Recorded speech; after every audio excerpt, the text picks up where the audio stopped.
প্রবলেমটা হচ্ছে যে আমার প্রথমত সকাল থেকে সন্ধ্যে পর্যন্ত প্যাকড আপ ডিউটি থাকে, আমি কেয়ার নিতে পারি না। রিসেন্টলি মাস দুয়েক ধরে আমার প্রচুর চুল উঠছে, প্রচন্ড হেয়ার ফল হচ্ছে, আমার মাথায় কোনো ড্যান্ড্রাফ নেই। আর একটা প্রবলেম হচ্ছে আমি যেটা করতে এসেছি সেটা হচ্ছে আমার মনে হয়েছে যে চুলটা একটু ছোট হলে হয়তো আমি কেয়ারটা নিতে পারবো, কারণ আমার চুলে জট পড়ছে। তো আমার চুলে এতদিন পর্যন্ত লেয়ার্স ছিল আর ওই লেয়ার স্টেপ ছিল। এখন আপনি যেটা ভালো বলছেন, লেয়ার স্টেপ যদি হয় তাতেও আমার কোনো প্রবলেম নেই, জাস্ট চুলের তলাগুলো ফেটে গেছে, চুলের তলাটা খারাপ হয়ে গেছে, আপনি সেই বুঝে করে দিন, সামনে পুজো, কিছুটা টাইমও পাওয়া যাবে। ঠিক আছে।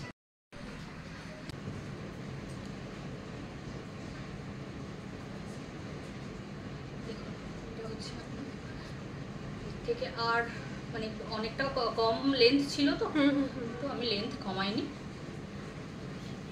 এটাই হচ্ছে আপনার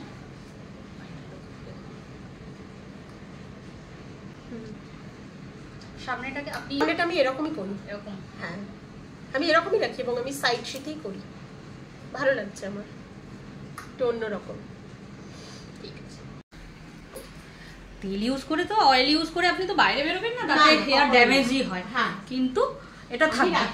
আপনি এই ধরুন অকেশন পুজোর আগে আগে কাটলেন তো, তার মানে